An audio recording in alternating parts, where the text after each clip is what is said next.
Right. One last thing here on this biaxial stuff, and this is called Mohrs circle.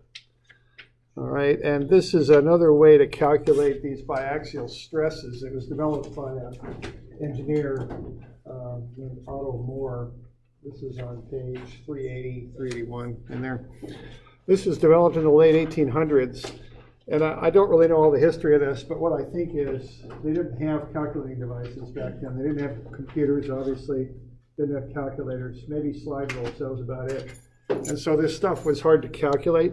All this biaxial stuff, and they were just starting to get into a lot of major engineering structures with steel and such, and iron and all that. So this biaxial stress is becoming an issue, but my guess is it might have been hard to calculate with the tools they had and with the educational system they had and the people available to do it.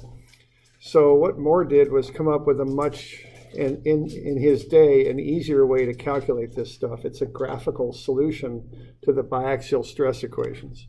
So it's a very kind of slick way of representing this stuff, and it's a way that was used to calculate this stuff for a long time until really the advent of some of the more modern calculating devices we have now.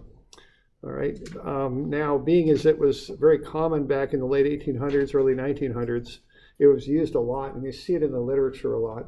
And people still like to calculate biaxial stuff this way. So we need to get this and understand it.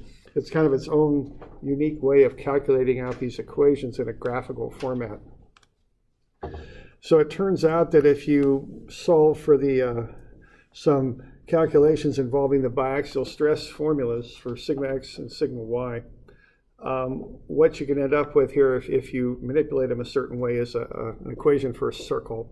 The xy coordinates of the points on the circle represent the states of stress in different planes in an element. X is sigma x1, y is tau 1 x1. Okay, so x is the normal stress, y is the shear stress. So if you plot up these biaxial equations, you get the equation of a circle. Every point on the circle represents the stress on some plane through an element. That's the idea. All right, so the derivations on 380, it's a little bit messy, but it's pretty slick, really, what this fellow did. What he did, he realizes that the unknowns that you're solving for are sigma x1 and tau x1. x1, y1, everything else is a known. And he saw some similarities in the equation and a way of kind of working through that to get to a much simpler form. So we got the basic equation, I think it's 25 or whatever the heck it is, the normal stress equation. Yeah, that's equation 25. He rearranged it slightly where he subtracted the sigma x plus sigma y over 2 from both sides of the equation. So on one side he gets sigma x1 minus sigma x plus sigma y over 2, and on the other side he gets the trig stuff. Then he took the regular shear equation, and he noticed the similarity on the right-hand sides of the equation. Not identical, but similar. And then what he did was he squared the equations, and he added them together, which might seem like kind of a crazy thing to do, but the deal is an awful lot of stuff cancels when you do that. So on the left-hand side for the sigma equation, we get sigma x1 minus sigma x plus sigma y over 2 quantity squared. On the left-hand side of the shear equation, we just get tau x1 y1 squared. And then we have this stuff on the right, which has two terms each for each equation. So he used a FOIL process to square those out. Okay, so for the normal stress, he gets sigma x minus sigma y over 2 squared, cosine squared 2 theta, plus these terms here, which are the FOIL terms, the term in the middle, and then plus tau xy squared sine squared 2 theta. And then for the shear equation, he gets sigma x minus sigma y sine 2 theta squared, plus these terms in the middle of the FOIL equation, and then plus tau xy squared cosine squared 2 theta. And then he adds them up. And what he noticed here is we got a big plus 2 for this term, okay, big because there's lots of terms in there. He's got the exact same terms in the shear equation with a minus 2 in front. Okay, they're in different order, the terms are, but you're multiplying them all together, so to make any difference. So if you add those together, those middle terms of the FOILs on the normal stress and the shear stress equation cancel, because there's a plus 2 and a minus 2. All right? And it goes even further, because if you look at this left-hand side, you get sigma x minus sigma y over 2 squared plus times sine squared 2 theta and cosine squared 2 theta. Well, if you add those together, you get the sum of sine squared and cosine squared, and that equals 1. So that goes away. Same thing on the right, okay? So even though the intermediate algebra you're doing is fairly involved, the final form you get to is a lot simpler, and here it is right there. So this is another way to express the sum of these two biaxial equations. It's on page 380 near the bottom. And what he noticed there is that is the equation of a circle, all right? And what the equation of a circle is x minus cx squared plus y minus cy squared equals the radius squared. So this term on the right is the radius squared, so the radius is the square root of that term. Now, if you look at those principal stress equations, 28 and 29, that's that radical in the principal stress equations is what it is. That's the radius of a circle. Sigma x is equal to x, sigma x1, I should say, the normal stress on a plane. The sigma x plus sigma y over 2 is the constant here. That's the offset from the origin, if you remember your analytic geometry. Tau x1 y1 squared is y, so I should say is y squared, so tau x1 y1 is y. There isn't a constant on the y term, so cy is 0. Okay, so that's what he's got. So what he realizes now is he can plot up a circle that represents all the states of stress in an element on all the different possible planes. All right, so I have kind of a little how to do it page on 381. So how you do it is first you identify points A, B, and C. A is the stress on the x plane. B is the stress on the y plane. Okay? So A is sigma x tau xy. B is sigma y tau yx. And if you remember, these shear terms are equal and opposite because the shears on 90-degree planes are equal and opposite, right? So C is the center term. That's sigma x plus sigma y over 2. And then tau xy plus tau yx, they're equal and opposite, so they just zero out over 2, okay? All right, now the deal with this is that Mohrs circle is based on the formulas. The formulas have angles of not theta, but 2 theta. There's a 90-degree angle between these two planes, the x and y planes, which are called points A and B on the circle. So twice 90 is 180 degrees apart. So what that means is A and B make up a diameter for the circle. C is the midpoint of the diameter, which is the center of the circle. All right? So point A and B make up a diameter of the circle. The average of A and B give you the center of the circle. And once you've got that, you can plot the thing up pretty readily. All right? We doing all right with this so far? What this is a late 1800s calculating device, because they don't have calculators. It's a graphical calculating device. And in the technology of that era, this is an easier way to come up with this stuff rather than running these really complex trigonometric equations that we've been working with. It's kind of the deal. So you have to learn how to use the circle, okay?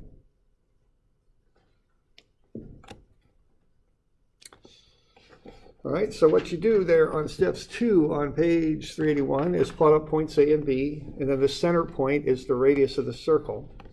Excuse me, C is the center point of the circle, so from C to A and C to B is the radius. Okay, so once you've got the center point and the radius, what you can do is figure out where the cardinal points of the circle are, which are the extreme sides, extreme dimensions of the circle, okay? So if you take the center point and add the radius, you get the maximum possible x value, which is the maximum possible normal stress, because that's what the x value is. That's one of the principal stresses. If you take the center point and subtract off the radius, you get the other principal stress. So they're to the far left and right of the circle. The top and bottom of the circle, which are just the positive and negative radii, are tau max, okay, in plane. So if you can just plot that circle up, you can figure out what the principal stresses are just by looking at the circle and picking up those coordinates. That's what you can do. Okay. Okay, but you can do more with this than just that. Now, one funny thing about this is to make these directional things, which we're going to get into in a minute, work out, you got to plot shear downwards. Okay, it's kind of a funny thing, but positive shear is down. We got to remember that. Okay. So let's say we plotted up this circle, and we got points A and we got points B, and now we can figure out where C is at. And let's say we want to find the stress on the element rotated an angle of theta, as we do, oriented clockwise from the vertical plane. What you would do to find that on the circle is you would start at point A, which on the circle represents the vertical plane, rotate the same direction counterclockwise, and instead of using theta, you go 2 theta. So get on the circle, rotate counterclockwise 2 theta, plot up a line, and that line will intersect this coordinate here, which represents the stress on that plane. That's how that works, okay? Now this might be best shown by examples, so why don't we run through one? I don't know, are there any questions on this? I know this is a lot of information, but I think example and doing a couple are how you learn this, really, okay?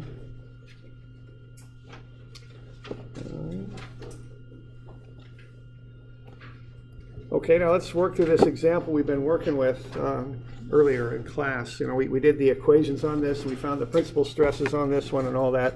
So let's just use it and do more circle. All right, so here's how this goes. I've got an element there, and I want to find the principal stresses on it, and I also, for some reason, want to find the stresses on those planes, CD and DE. Let's see how I could do this with more circle. What I'm going to do is I'm going to write down the stresses like we've been doing, except I'm going to call them something a little bit different. So point A is on the X plane, and point B is on the Y plane, okay? And I just write down the stresses on the X plane and the Y plane, which when you're doing more circle for some reason you call A and B. So A is what? Negative 52, because that's compression. And then the shear on that A plane is what? Push down. It's going to come around like that. That looks a little bit clockwise to me, so I think that's a negative 40, right? Okay. On B, which is the Y plane, I got a positive 90 and a positive 40. So then I can find the average here, which is my center point.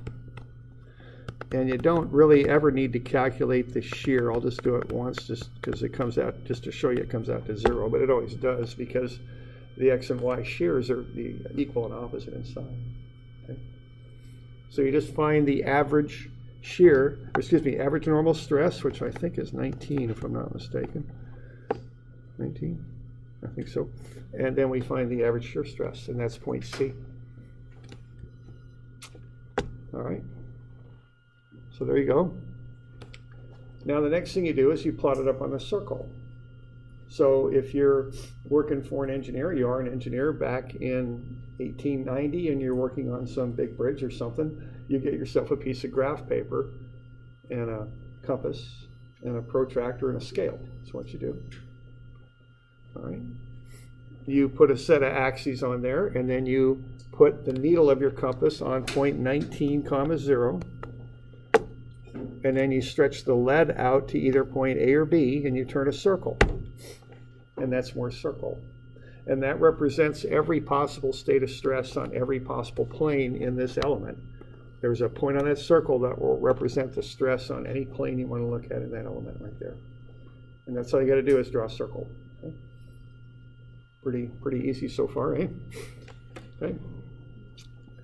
Now, the next thing you do, you got to remember that the shear is positive downwards, which is kind of a funny thing, but you got to remember that. You plot up the 2 points. You find the center point, which is always on the x-axis. The shear is positive down. Okay. And then you draw yourself a circle. That's about it. Okay. Now, there's a lot of information on that circle, though. Right off the bat, see, you can find those design stresses we've been talking about, the principal stresses, the big ones. okay? And they're on what I call the cardinal points of the circle.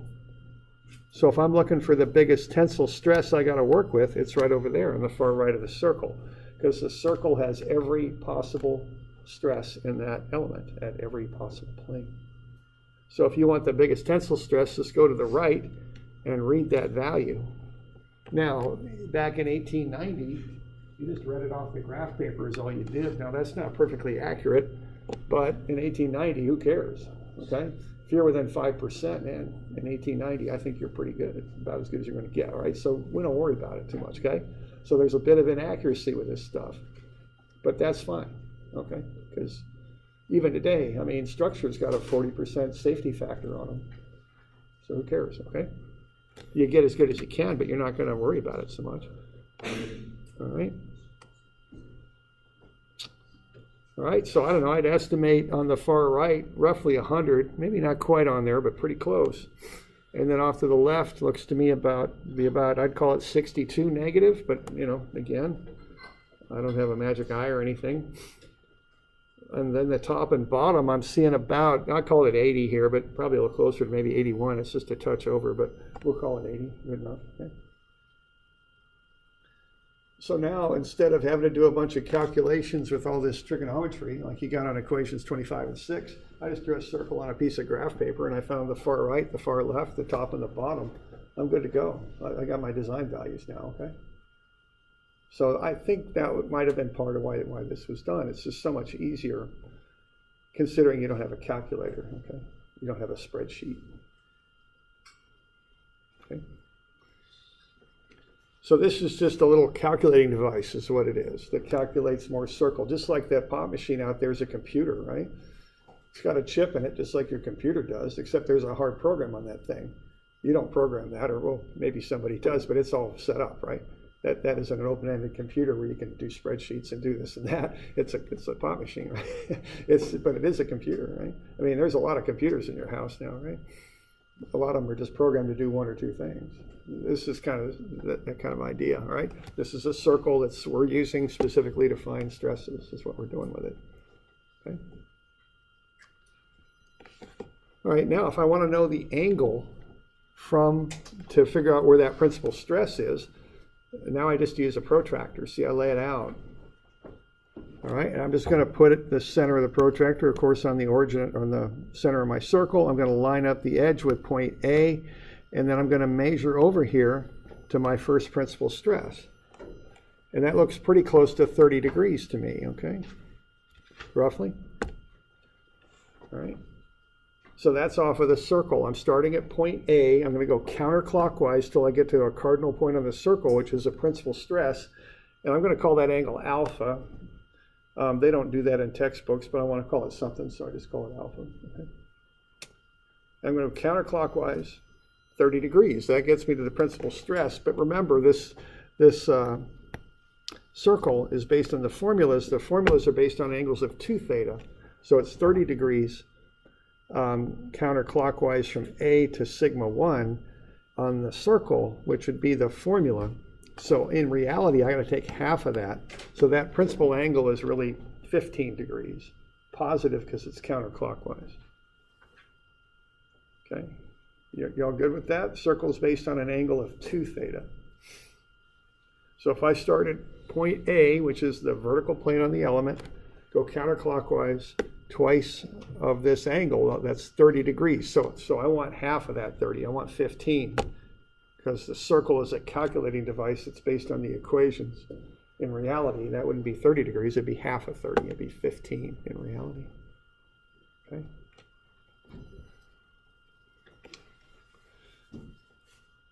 And then if I want to get to that other principal stress, that's always 180 degrees more. So to get from sigma 1 to sigma 2, it's 180 degrees. Okay. So 30 plus 180 more get me 210. If I take half of that, I get 105. Those are the angles to the principal planes. Again, just off the circle. So a piece of graph paper, a scale, a compass, and a protractor, I'm good to go, as long as I know how to use this thing, okay?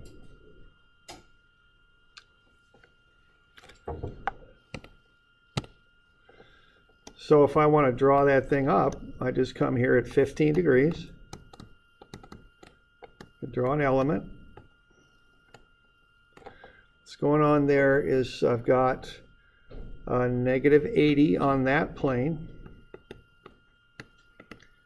And 180 degrees, take half of that, 90 degrees in reality off of that. I've got that other stress, which I called 100, didn't I? Can't remember, 100? I got to check those numbers real quick. I can't remember what I called them. 100 and negative 62. Whoops. So that's not 80 there, it's 62. All right. So if I want to know what those principal stresses are and what what angle they lie at, there they are, and there's the angle. Okay, I just measured that with a protractor on the circle. Okay.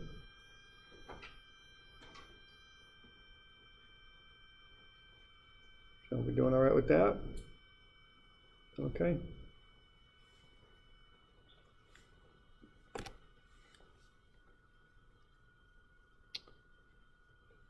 All right. Now, if I want to find the shear, okay, it's the same sort of deal. I just start at A. Now, A is my reference plane. See, if I start here, this is the A plane, okay? Vertical plane. That's my reference plane. That's why I started at point A, because A represents the vertical plane. If you go back to where we started, that's how I plotted up point A. I use the stresses on the vertical plane. So that's my reference plane. I just rotate off of that counterclockwise, half of 30, not the full 30, but half of it. That gets me to this stress right here. That's what's going on, okay? Notice that the Y values on those points are 0. The Y values represent the shear, so there's no shear on those planes, which we already went over that, right? On the principal planes, there's no shear. Okay. All right, now if I want to get to the tau max planes, I take my original 30-degree angle and add 90 to it. That'll get me down to tau max. So 30 plus 90 more gets me 120, but again, that's off of the circle, which comes from the equation. So that's 2 theta. So I'll take half of that and get 60. That's the angle from the vertical plane to the shear stress, maximum shear. In plane shear, okay? So I'll come off 60 like that. I can draw an element. Now that shear down there, when I read that, that's about 80, right? Now that shear is positive down, so that's a positive 80. So that'll rotate the element counterclockwise. The other two shears will meet in the corners. So the shears there are 80. Now the normal stress on those planes is the x value of that point on the circle, which is 19. Okay? So there's the sketch of what's going on those planes that that point represents. Okay.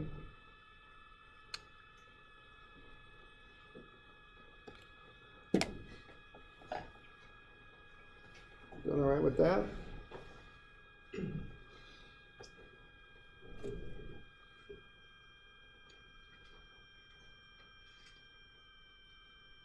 Okay.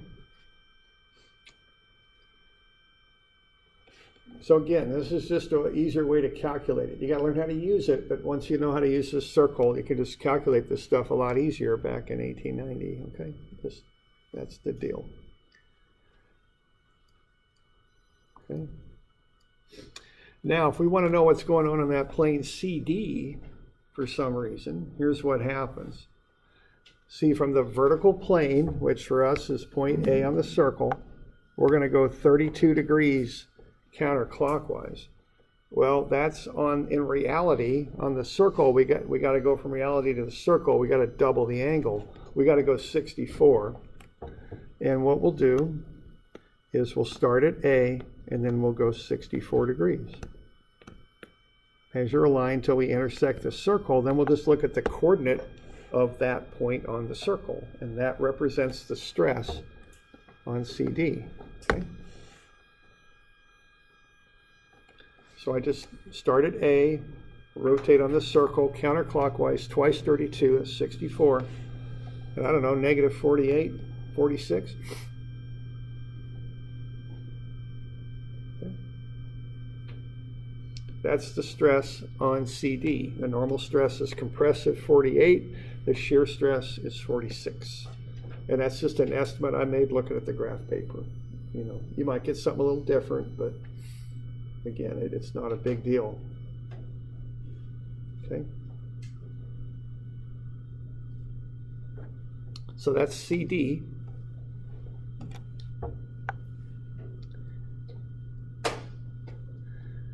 And then if I want to know what's happening on DE, that's 90 degrees off of CD, so twice 90 gets me 180. I'll just shoot a line backwards. Same line, just run it back the other direction, 180 degrees. See, that's how I can figure out what's going on in that other plane. So this is DE over here, and this is CD right there. Okay. So I just pull another coordinate off. So I'll just run it back the other direction, call out that coordinate. 86, negative 46. Okay. So that was the deal on this stuff in the late 1800s. This is how you could do it. It's quicker, it's easier. You can train somebody how to do this. Okay. Now you might be saying, well, why are we going over this? You know, who cares what happened in 1890 or something? The deal is it got embedded into the literature because they were building the theory of a lot of this stuff when they had more circles. So if you get into textbooks and stuff, you'll see this used a lot to explain things. People also still use it because they just gotta like it. It's just another way to calculate things. So people use it a little bit, and it's in the literature a lot. Okay. All right, so if you fill in all those values, you know, there they are. So negative 48 across the top row, negative 48, 46. That's the normal stress and shear stress on CD. On DE, we got 86 and negative 46. The maximum and minimum principal stresses are negative 62 at 15 degrees. That's below the negative 62. 100 at 105 degrees. The maximum shear stresses are plus or minus 80. That occurs 45 degrees off of the 15. That's 60 degrees. And the average normal stress is 19. Okay.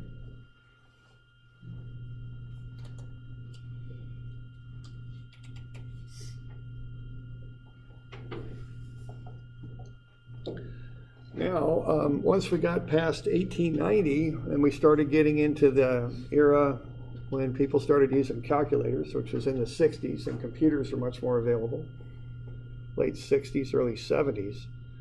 Well, people wanted to get a better answer than just picking stuff off a graph paper. So they started doing this using a calculator, which is a little odd because this originally started because people didn't have calculators, but now they use calculators to calc this up. So that's really the method you need to learn. And people are just comfortable with this method. They like it. You'll see it in the literature, all that stuff. So we want to do it. We also want to learn how to do this with a calculator, all right? And the way you do it with a calculator is you do the same process I just showed you, but instead of just picking numbers off a graph paper, you build right triangles in the circle. The radius of the circle is the hypotenuse of the triangle, and then you do trigonometry to kind of work your way through it. Okay, so a more exact approach, more analytical approach with this basic idea I just showed you. So on the next page, let's do the same thing, but let's do it with trig, okay? Okay, now the thing starts the exact same way. So I'm on page 400 is where I'm at. Starts the exact same way. You got point A, point B, you find the center, which is the average of the two. Okay, same thing. So A is the vertical plane, B is the horizontal plane, and you find the average value, which is the center. Now, when you're doing this, now remember the axes are down, or excuse me, the positive shear axis is down. That's how that goes. Now, when you're doing this for homework, I recommend that you don't draw the axes first because you don't really know how the circle fits on the axis. So if you have your piece of paper here with the graph on it, and you draw your axes first, it might be that the circle ends up way the heck over here, and you got to draw it real small just to fit it on your paper, okay? So what I do is when I'm doing this with my calculator, I figure out what quadrants point A and B are in, and I draw the circle first, nice and big so I can work with it. Then I figure out where the axes relate to the circle, and I put the axes on second. That's how I do this. Okay. I don't draw it exactly to scale on the graph paper. I just put graph paper in there to kind of help you draw a circle and to visualize a little bit. So I suggest putting a nice big circle in the middle, then put the axes in after you kind of figure out how everything fits. It just makes it work better on the paper is all. You don't need to have it exactly to scale when you're using your calculator. Okay, it's okay. All right, so I plot up points A, B, and C. C is the center of the circle. And then I draw a circle around there. You can sketch it in, it's fine. So there are the points. Almost looks like I got a little bit off that center point, but there we go. All right. All right, now let's go ahead and find some information out about this thing, okay? So what I've got are the values. So I've got 90, 40 over here, that's point B, and I got negative 52, negative 40, which is point A, and I'm going to start working with this. Now what I want to do first is find the radius, and that's not too hard to do because I've got point C, which is the center, and I've got point A over here. So what I know is the radius runs from C to A. Now the way I figure out the length of the radius is I turn that into a right triangle and essentially use the distance formula. So what I'm going to do there is I'm going to find those values. That's 40 there, okay? Because I'm going from 0 to negative 40 being on the top. I don't really care about the signs so much on these numbers, but I put them in there. This other one is going from 19, which is the value of the center of the circle, to negative 52. Okay, so I'm at negative 52, and I started at 19, so that comes out to be negative 71, so that's where that comes from. All right, so I know I've got a right triangle with a base of 71 and a height of 40. I'm just not worrying about the signs here. I'm just drawing up a triangle. So I can take the square root of some of the squares and I'll get the radius. It's 81.5. So that's the radius of the circle. I can also find that angle alpha by taking the arctan of 40 over 71. It's 29.4. Now you might remember when I used that protractor, I called it 30, but again, a little bit of error when I do it with a protractor. No worries. Okay. So now I got that triangle figured up. Hypotenuse of 81.5 and an angle of 29.4. Now once I got that center point, which I got, it's 19.0, and I got the radius, see I can find all those principal stresses now real easy. Okay.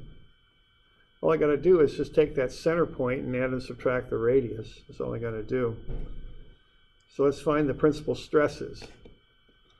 Okay, so sigma 1 is the 19 center value minus the 81.5.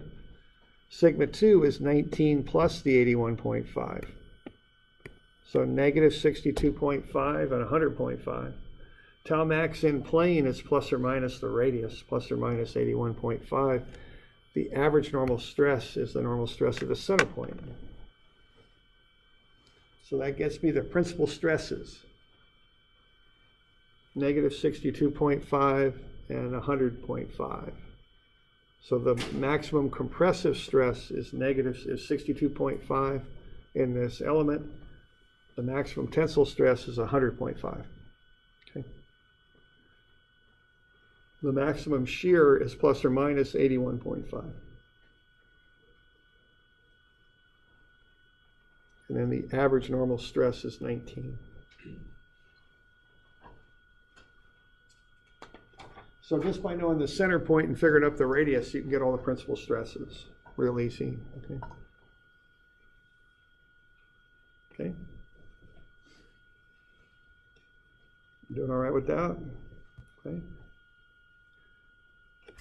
And you can find the angles to them too. They're just slightly different than what I showed earlier, when we did it with a protractor, but it's pretty darn close. So instead of half of 30 there for that first one, I got half of 29.4, so it's 14.7 degrees. Once I've got this, I can find all the others. Add 90 to it, and I get 104.7, and add 45 to it, and I get 59.7. So there are the principal angles. They're all based on this angle alpha here, which is the vertex angle of the triangle, arctan of the y over the x. And then you take half of that, because that circle represents the equations in reality, which are based on 2 theta. So we want the theta angles, which are the real angles in the element. So we take half of what we got off this circle.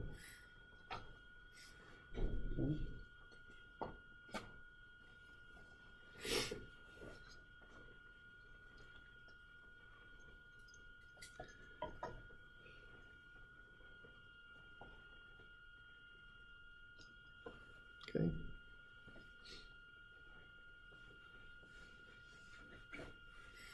Any questions on that?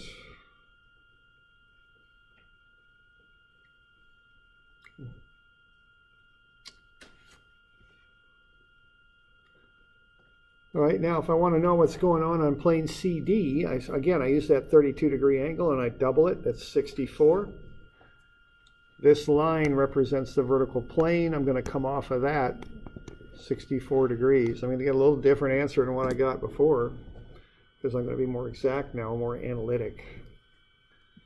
So what I'm going to do is I'm going to double the 32 and get 64. That's coming around this way here, okay? Okay, and I know I got 29.4 here, so if I take the full 64, take away the angle above the x-axis, I'll get the angle below the x-axis. It's 34.6. Okay. I know the radius is the hypotenuse of this little triangle I'm dealing with, and that's 81.5, and I know the angle is 34.6.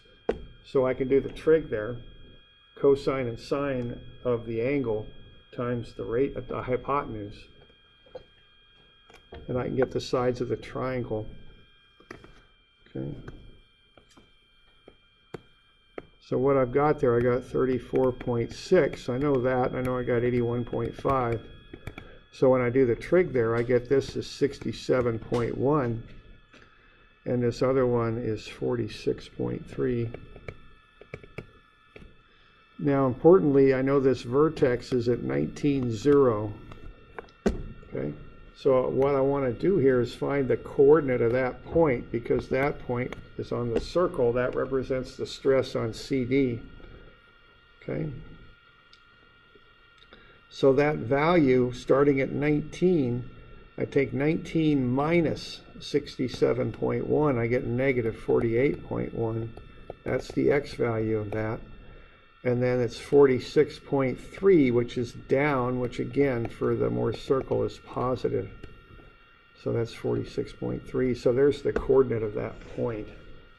I got to remember to include that 19 when I get the x value. So that's the normal stress and shear stress on that plane CD, is what it is, the coordinate of that point.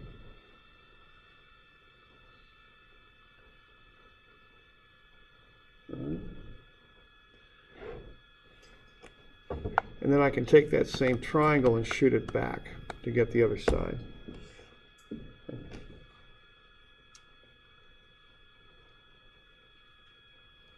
Doing all right with that?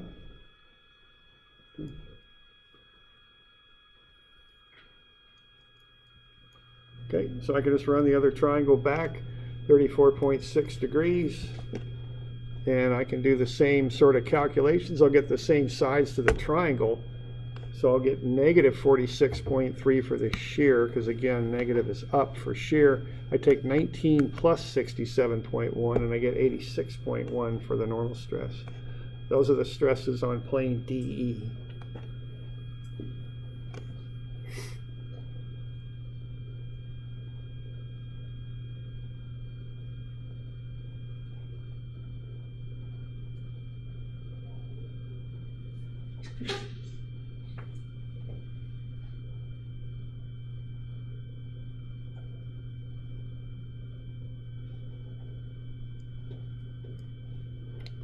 Okay. So now, once again, you can fill in all that stuff on the bottom of 400. We found all that stuff. So that's the use of Mohrs circle. You'll see this again, okay, I'm sure. Yeah, I'm a civil engineer. I remember seeing it a bit in structures and quite a bit in soils when we went through the loads that soils can support for foundations and stuff. We use this stuff a lot. Mechanicals, you've got a second strength materials class, so I think you'll see it again there too. Okay. So we want to get comfortable with this and able to use it, because you'll see it again. All right. So there are all the values filled in. All right, why don't I get you a couple of these to do for Wednesday? We'll go over them tomorrow. We'll spend a little bit more time with this tomorrow. And, it takes a little bit of a few repetitions to kind of get this figured out, I think.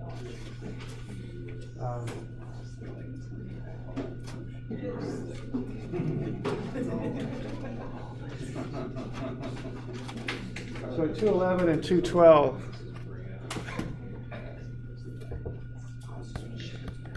Now, I'll probably give you a quiz on this next week sometime, okay? That'll be part of the test. It will kind of just add on to what you do on Monday. But I'll make this separate because it's kind of time consuming, so I won't put it on a time test. I'll put it on a quiz, okay? And that'll be next week sometime. We'll get that figured out. So 211 and 212, those will be due Wednesday, which is 2 days from today, which ought to be the 24th. Okay. There we go.